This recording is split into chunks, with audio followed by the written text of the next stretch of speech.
আজকে হচ্ছে রবি সোমবার, অনেক সুন্দর একটি ওয়েদার। ঝড় হচ্ছে, তুফান হচ্ছে, হিউজ পরিমাণ বাতাস হইতেছে।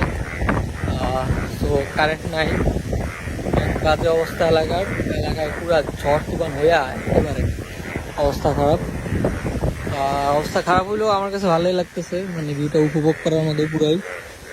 সে এখন সকাল 9টা 9:30 বাজতে আছে, 9:53।